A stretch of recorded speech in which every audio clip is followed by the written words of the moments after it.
mensagem, ó Deus, possa vir de encontro aos nossos corações, ó Deus. Pai, como agora que acabamos de cantar aqui, ó Deus, que entregamos tudo a Ti, ó Deus, que possamos realmente entregar tudo a Ti, ó Deus. Pai, queremos entregar tudo, ó Deus, não somente da boca para fora, mas de coração, ó Deus, de corpo e alma, Deus. Nós vamos pegar suas vozes do lado. Tudo entregarei,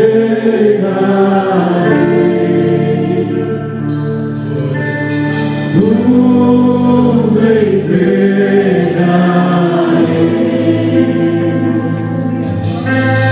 sim, por Ti, Jesus bendito, tudo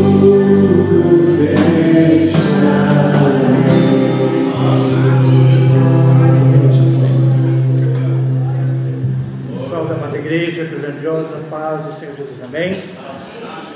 As crianças até 7 anos podem sair das suas salas. Hoje foi um dia de festividade, a família Vitória estava em festa, e como eu estava lá e sou um dos pastores, estava lá privilegiado, com 70 e tantos % de ovelhas que são Vitória, né? Da família Vitória. E hoje muitas delas não estão aqui porque ou estão cansadas ou que estão lá trabalhando, né? Mas estamos aqui para continuar e louvar ao Senhor, bendizer o nome do Senhor, dar toda Ele, toda honra, toda glória e toda exaltação. Louvar a Ele. Abra sua Bíblia em Lamentações, capítulo 3. Lamentações 3, do verso 21 ao verso 31. Lamentações 3, do verso 21 ao verso 31.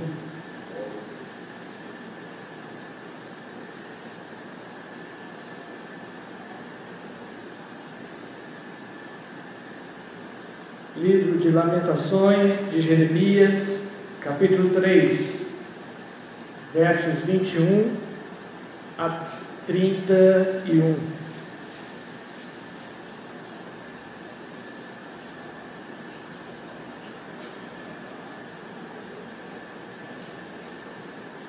Diz assim: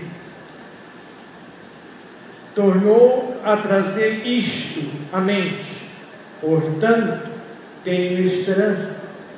A benignidade do Senhor jamais acaba, as suas misericórdias não têm fim, renovam-se cada manhã, grande é a sua fidelidade. A minha porção é o Senhor, diz a minha alma, portanto esperarei nele. Bom é o Senhor para os que esperam por Ele, para a alma que o busca. Bom é ter esperança e aguardar em silêncio a salvação do Senhor. Bom é para o homem suportar o jugo da sua mocidade, que se assente ele sozinho e fique calado, porquanto Deus o pôs sobre ele. Põe a sua boca no pó, talvez ainda haja esperança. Dê a sua face ao que o fere, farta-se de afronta, pois o Senhor não o rejeitará para sempre. Senhor, sabemos que temos momentos de crise, momentos que passamos, que enfrentamos, momentos de dores, momentos, ó Pai, que são difíceis. E é esses momentos que Jeremias está aqui enfrentando quando escreve Lamentações.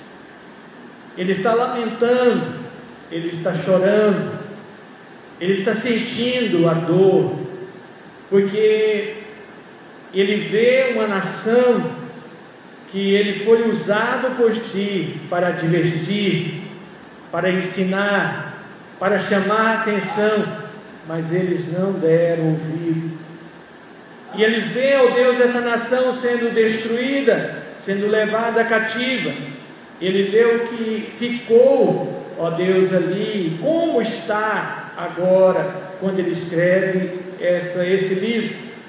Senhor, também ensina-nos a enfrentar as nossas dificuldades, aquilo que temos enfrentado e aquilo que vamos enfrentar. Através desse texto, fale conosco, no nome de Jesus. Amém. Deus, Ele tem objetivos e Ele tem algo a nos ensinar através dessa palavra.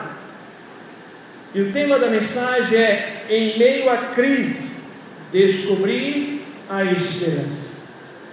Em meio à crise, descobrir a esperança.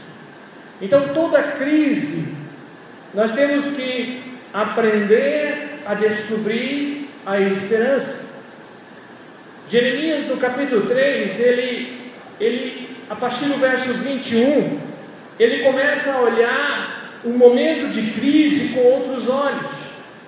Ele começa a ver a narrativa de outra maneira.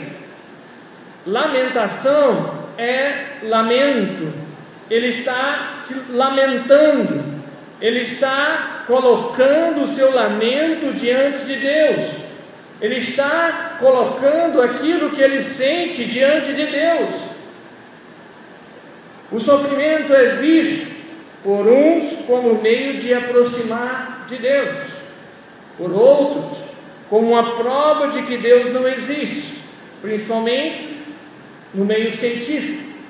Fala que se estou sendo provado é porque Deus não existe, ou não é onipotente, ou não é bom como o povo fala, ou não é amor como o povo diz. O fato é que a maioria, em meio ao sofrimento, tende a gritar: ai meu Deus!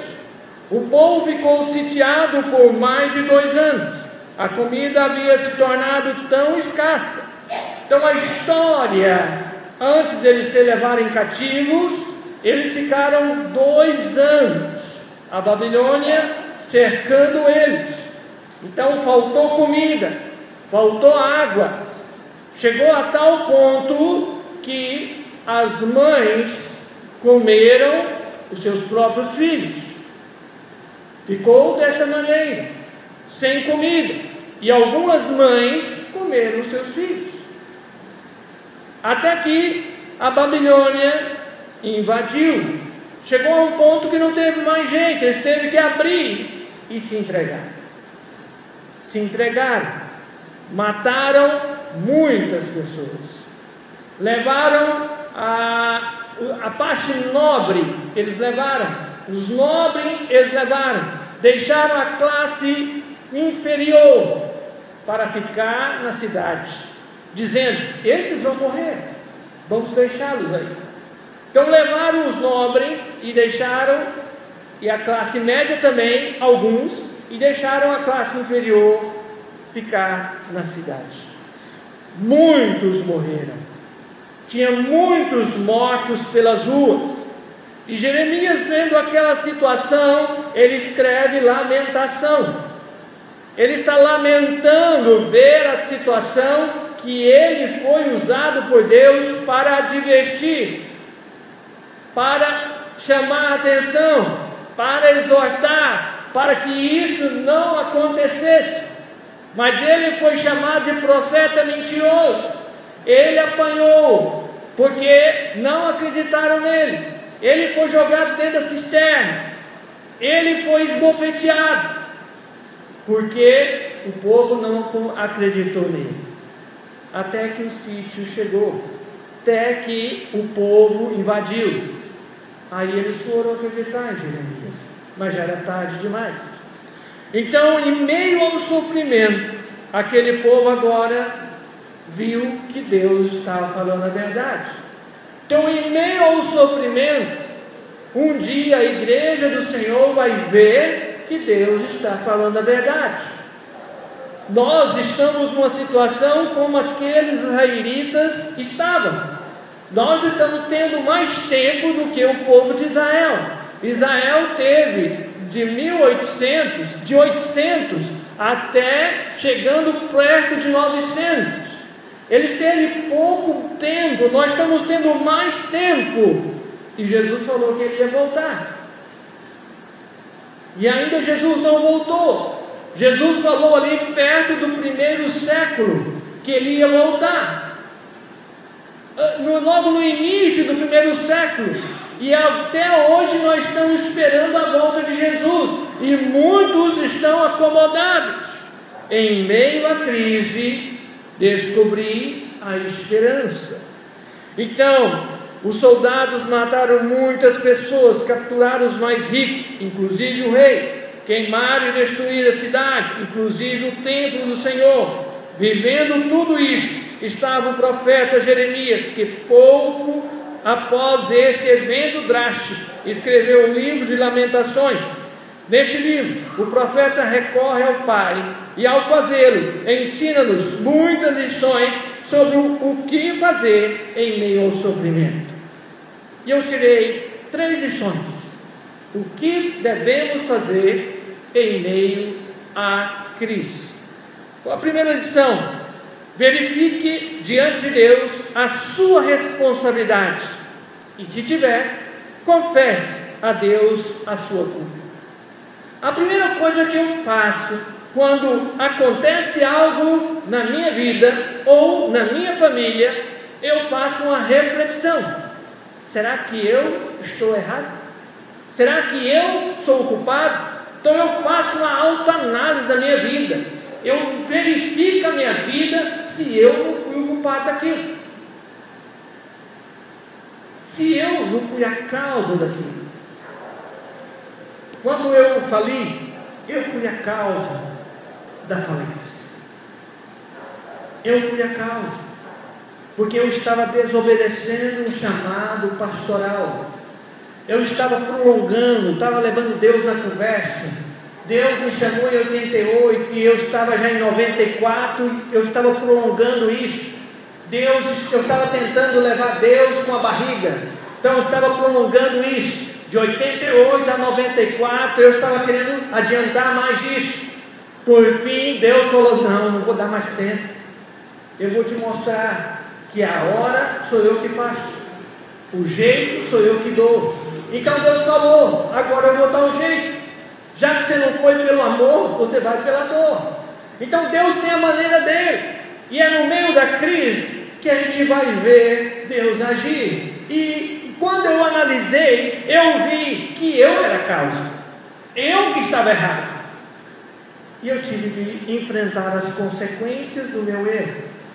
Enfrentar. Então, em meio a tudo isso, eu tenho que saber analisar a minha vida. E se eu estiver errado, eu tenho que confessar o meu erro. Eu tenho que pedir perdão do meu erro. Eu tenho que falar: Senhor, eu sou errado, me perdoa. A minha família vai enfrentar essa situação porque eu errei. Eles vão sofrer porque eu errei. Eu sou o culpado. Então, a consequência a família inteira vai passar. Mas Deus nos perdoa. Mas a consequência Ele não tira.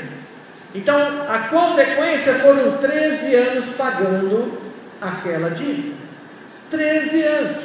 Mas aí, trabalhando. Nesses 13 anos, eu estudei no seminário, eu me formei, eu pastorei 6 anos a primeira igreja, e lá em Goiás, eu terminei de pagar a dívida.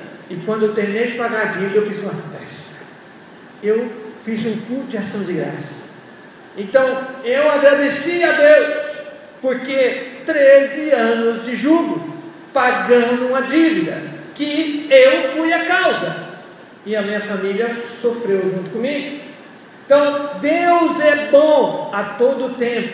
Em todo tempo, Deus é bom. Então, devemos saber se nós erramos. Deus perdoa quando nós confessamos, mas Ele não tira as consequências.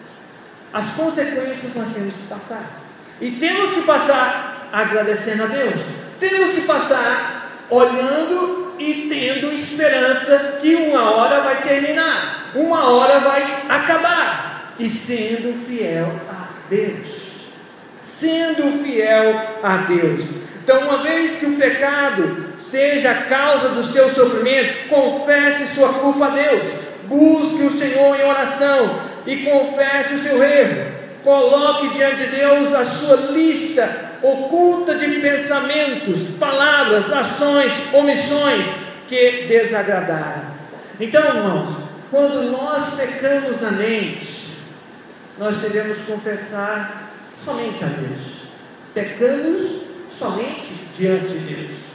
Quando pecamos falando e a outra pessoa ouviu, devemos também pedir perdão a outra pessoa. Pedir somente perdão a Deus não adianta. E muitos casais erram porque pensam que eu só tenho que pedir perdão a Deus.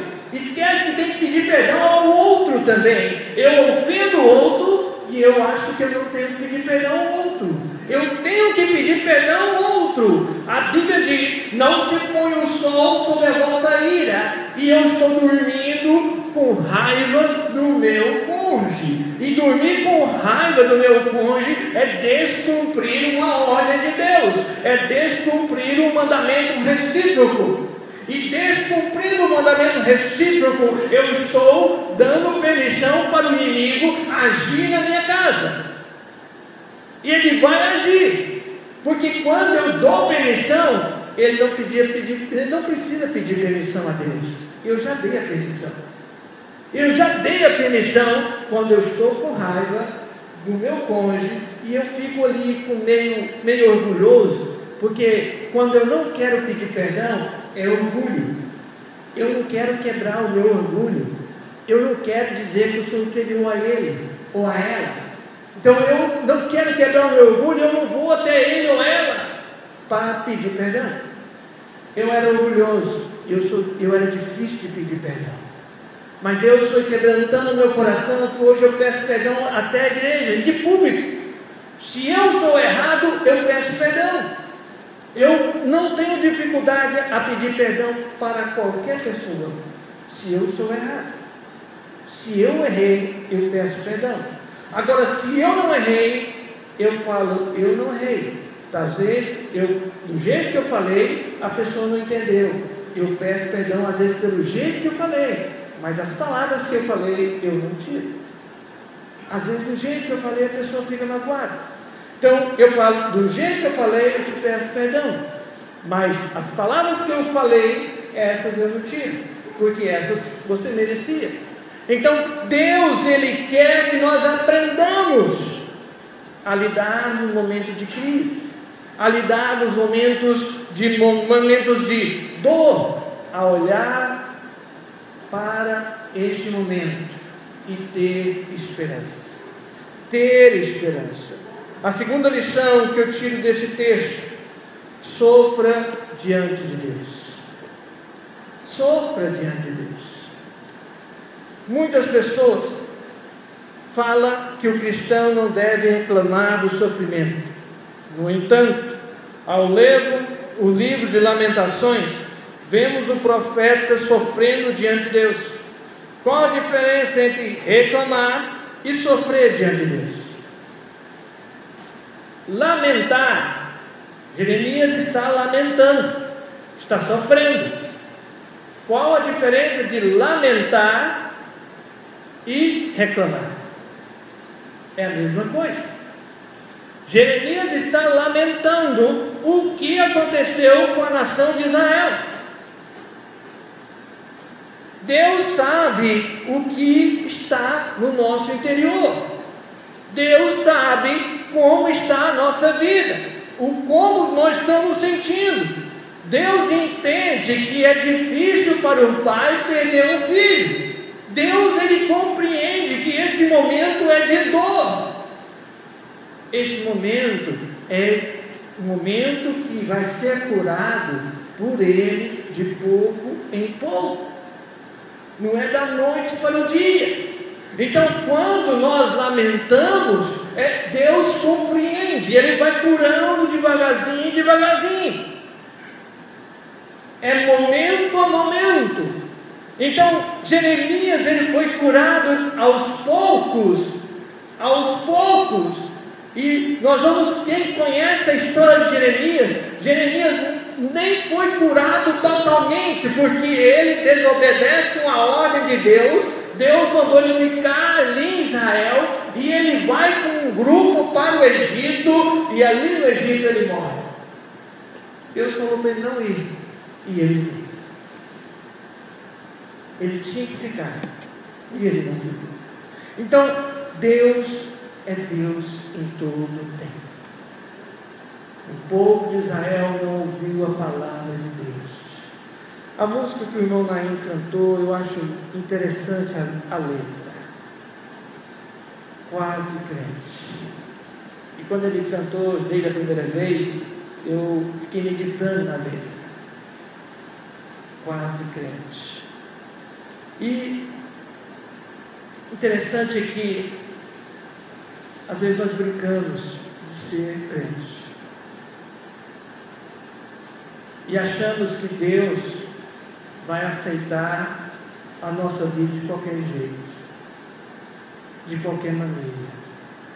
Esquecemos que temos que vigiar, esquecemos que temos que lutar contra o pecado, esquecemos que temos que não planejar a pecar. Então, sofra diante de Deus. Tudo em nossa vida acontece diante da face de Deus, e tudo deve ser feito por nós com a consciência de o fazermos para a glória do Senhor. Colossenses 3, 17 e 23, Paulo está falando sobre isso. Não é diferente com a relação ao sofrimento. Ele também acontece na presença de Deus, e na nossa atitude em meio às tribulações determinará se elas resultarão em glória e louvor a Deus. Deus, Ele cura, Deus, Ele transforma, Deus, Ele em meio à nossa luta, Ele vai curando, e por fim a sua glória vai se manifestando. A minha filha essa semana me perguntou: pai, como o senhor consegue? Eu falei: o que, filha? Como o senhor consegue lidar, desde que Mateus morreu, o senhor age como natural? Eu falei: filha, não sou eu deixo Deus agir. Porque o seu pai, se ele agir no natural dele, ele estava internado numa clínica. Mas como eu não vivo para mim, eu vivo para Deus, eu deixo Deus agir, eu ocupo a minha mente, eu vivo para a glória de Deus, eu vivo para vocês, eu vivo para fazer o que Deus manda fazer. Então eu deixei Deus agir. E quando deixamos Deus agir, nós não vivemos mais para nós, vivemos para Ele. E Ele vai curando. E Ele, de dias após dias, Ele vai agindo. E ela: pai, eu queria ser assim. Eu falei assim: você vai conseguir ser assim. E eu pensava que ela estava bem melhor do que eu, mas ela não está, né? Ela está tratando, ela foi descoberta uma depressão, né, e ela está cuidando, tomando remédio e tudo. Então Deus, Ele cuida, Deus, Ele opera, Deus, Ele trata. Então em meio à luta, vai acabando uma prova, vem outra, descobre uma e vem outra, sara de uma, vem outra, porque Deus, Ele quer sempre nós, sendo uma pessoa que Ele está no centro, que Ele opera, que Ele age. Então o livro de Lamentações nos ensina a sofrer diante de Deus. Assim também o livro de Jó, os relatos da paixão de Cristo, os salmos de lamento, Jeremias estava em profunda angústia ao ver o sofrimento de seu povo. Ele não reclamou, não se revoltou contra Deus, não se voltou contra o povo, não se entregou à desesperança e depressão, não negou a sua fé, não buscou a solução em meios humanos ou entre outros deuses. Jeremias buscou ao Senhor. Buscou ao Senhor. Então Deus quer que o busquemos. Esse foi o segredo porque eu estou de pé. Sofro, Deus sabe como eu sofro, mas eu estou de pé porque eu busco ao Senhor. Eu aparento um homem forte porque a força que está em mim vem de Deus. A maneira de Deus agir é Ele que opera, é Ele que faz. Me perguntou essa semana um psicólogo que ele tem notado e visto a minha história e ele não sabe como que eu estou ainda em pé. Eu falei, porque Deus é que me sustenta. Deus é quem me acorda, Deus é quem me faz eu dormir, é Ele que faz isso. Porque se não fosse Ele, eu nem sei como estava mesmo. Então Deus é quem faz tudo isso. E a terceira e última lição: alimente a sua esperança, relembrando dos atos passados de Deus e seus atributos. Então alimente a sua esperança, relembrando dos atos passados de Deus e seus atributos. Então Lamentações, no capítulo 1, verso 1, até o capítulo 3, verso 20, o profeta relembra vários eventos tristes que aconteceram com Israel e os vê da perspectiva de Deus, ou seja, como punição divina pelo pecado do povo. Essa primeira parte do livro é triste e cheia de desesperança. No capítulo 3, verso 21, entretanto, o profeta toma uma decisão que mudará o rumo do livro.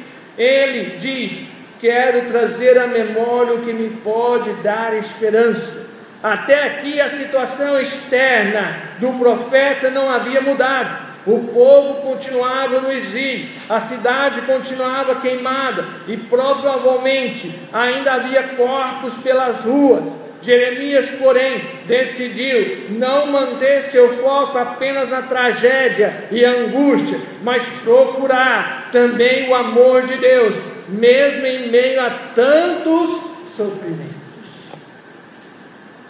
Tantos sofrimentos. Então, o foco,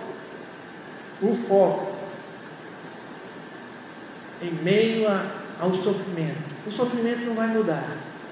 O que tem que mudar é o meu foco. É a minha maneira de encarar o sofrimento. É a minha maneira de alimentar a minha esperança, relembrando os atos de Deus passados e os seus atributos que Ele já agiu na minha vida. O problema não vai mudar, mas a minha mente vai mudar. Na minha mente algo vai ser mudado, porque vai mudar e a minha maneira de agir vai ser outra, aonde vai chamar a atenção de quem está do meu lado, vai chamar a atenção dessa cidade, vai chamar a atenção dos seus parentes, vai chamar a atenção de quem te conhece, porque na sua mente você mudou o foco de encarar o problema de maneira diferente, porque o inimigo quer te ver prostrado, o inimigo quer te ver internado, o inimigo quer te ver tomando medicamentos fortes, o inimigo quer te ver derrotado. Mas quando você muda o foco, saber que Deus é onipotente, Deus é onisciente, Deus Ele está em todo lugar, Deus Ele age em todo lugar. Uma semana depois que meu filho estava enterrado, A igreja tinha me dado 15 dias de licença. Eu estava em Goiânia. E Deus falou comigo: filho, eu te dou 3 opções. Ou você fica revoltado, como você ficou da primeira vez quando eu levei a sua irmã, ou você fica agradecido pelo tempo que seu filho ficou com você, ou você levanta, vai sentindo a dor, e eu vou te curando aos poucos, e pessoas vão ver o que eu vou fazer na sua vida através da dor que você está sentindo. E eu resolvi pegar a terceira. Estou até hoje. Então, eu resolvi escolher a terceira. Voltei para Idealina, voltei para cá, cheguei no irmão Walter Paulista e falei para ele: eu estou assumindo a igreja de novo. Ele falou: mas já, pastor? Eu falei: estou assumindo a igreja de novo. Não quero ficar parado. Quero manter a minha mente ocupada. Quero trabalhar. Quero servir a Deus. Estou assumindo a igreja. Então, foi um baque para ele, foi um baque para a região, foi um baque para a denominação, porque ele esperava que eu não voltasse mais, porque uma tragédia como foi, muitos pastores ficaram surpresos, porque esperava que eu não seria novamente pastor. Mas Deus falou comigo, e eu falei: eu vou, e quero ser visto como o Senhor quer que eu seja. Então Deus quer como alimentar a sua esperança, relembrando dos atos passados de Deus e seus atributos. Então Deus quer ser visto em seus sofrimentos. Deus quer ser visto sabendo que a sua esperança é Deus. Mesmo que o problema não muda, Deus quer ser visto. Deus quer ser glorificado. Deus quer operar na sua vida. Porque tem vidas perto de você que Ele quer salvar, tem vidas perto de você que Ele quer transformar, tem vidas que estão ao seu lado há dias, há meses, e às vezes você não tem mostrado Cristo, e Deus quer mudar a sua vida para mudar a vida de alguém que está perto de você. Você não precisa nem pregar para essa pessoa, só de Deus mudar o seu comportamento, a sua atitude, vai ser uma pregação para essa pessoa. É isso que Deus quer. E concluindo, uma vez que você tenha avaliado e confessado a sua culpa, e tenha processado diante deles os motivos da angústia, e alimentado a sua fé, relembrando o que pode dar esperança, agora é hora de clamar intensamente a Deus por restauração. Somente dele vem a nossa salvação. É isso que vemos no profeta Jeremias, no capítulo 3, versos 41 a 54. Temos uma oração de confissão que Jeremias incita o povo a fazer. Essa oração, entretanto, torna-se um pedido de restauração a partir do verso 55. Nos versos 55 a 66, Jeremias conduz o povo diante de Deus em uma oração em que se pede justiça sobre os opressores babilônicos. As maldades, as injustiças perpetradas por eles são colocadas diante de Deus, e o povo clama que Deus dê aos opressores a justa paga por suas maldades. Então Jeremias leva o povo agora a orar, a clamar, leva o povo a mudar o foco. Em vez de ficar só lamentando, vamos orar, vamos mudar a nossa maneira de ver o problema. Então, como podemos aprender com situações de sofrimento? E como encarar outros irmãos e aprender com um momento de dor? Mesmo sendo um cristão, você já passou por momentos de sofrimento e ainda passará. Mesmo sendo um cristão, você já passou e vai ainda passar. Mas lembre-se, cada sofrimento é uma experiência que Deus está te dando.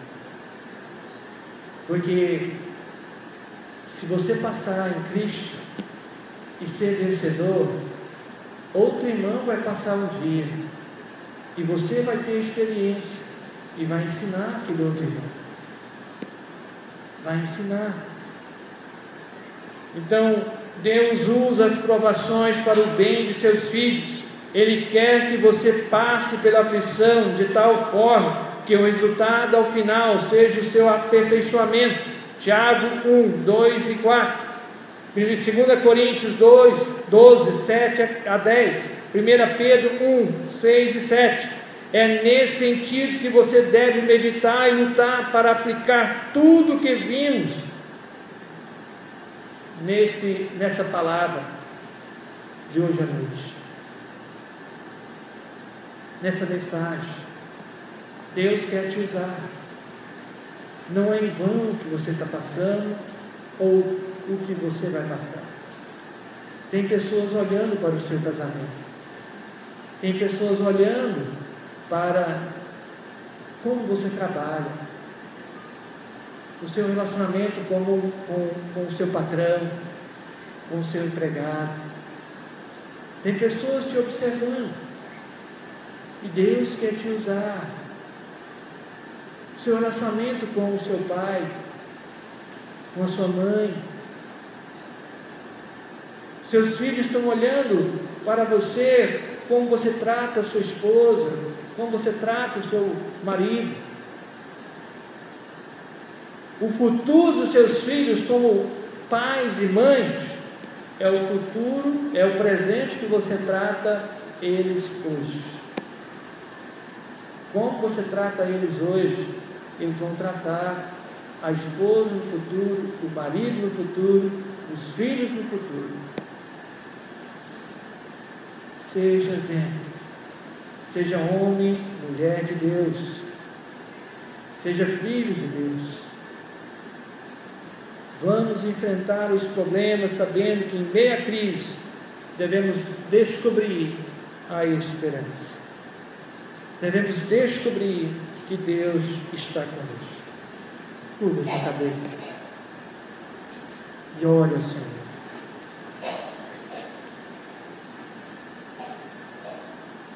Olha ao Senhor.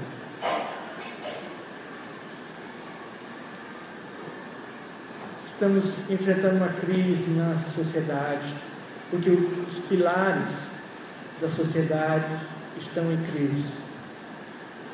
A família está em crise. É o pilar principal de uma sociedade. É o pilar principal. Se a família está em crise, a sociedade está em crise. Deus quer restaurar a família. Deus quer restaurar casamentos. Deus quer restaurar famílias. Deus, Ele manda provas. Se tem pecado, Deus quer perdoar. Deus quer restaurar. Deus não quer destruir lares aqui. Deus quer consertar lares. Deus quer unir famílias, não é destruir famílias. Deus quer curar a alma das famílias, não é matar as famílias. Deus quer o melhor para as nossas casas, não o pior.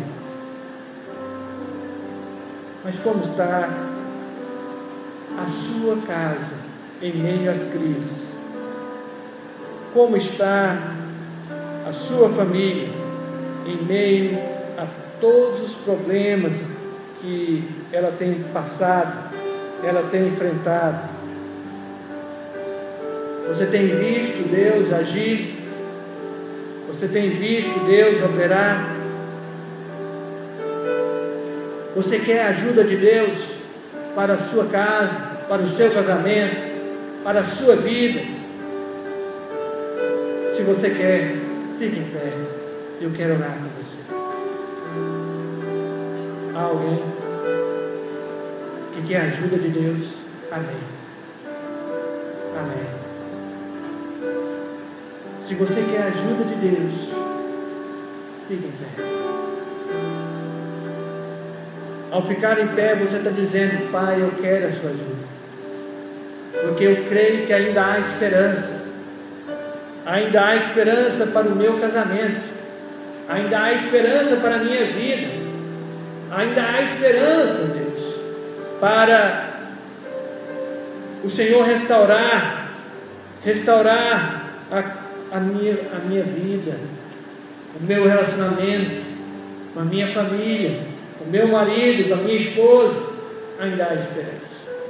Eu vou orar por você. Pai, eu te glorifico, eu te exalto, porque a palavra é sua, Deus, a mensagem é tua, e o Senhor falando, aí há cura, aí há restauração, porque o teu Espírito Santo é quem é o Deus opera, o teu Espírito Santo é quem fala. Então, ó Pai, ó Deus, cura essas vidas que estão em pé, cura essas vidas que estão ouvindo a tua palavra, cura essas vidas que estão, ó Deus, se entregando a Ti agora. Ó Deus, restaura casamentos, restaura a intimidade das pessoas contigo, ó Deus.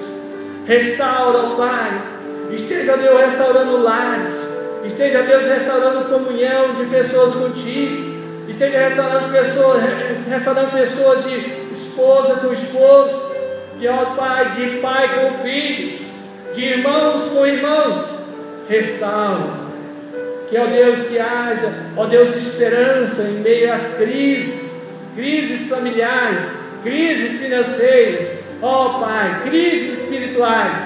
Senhor, que o Senhor venha moldar, que o Senhor venha transformar, e que o Senhor, Deus, venha usar o teu povo, usar a tua igreja, no nome de Jesus. Amém. Que Deus abençoe a sua vida, e que Deus transforme a sua vida, e que você seja mais abençoado, e que Ele te use mais para a sua glória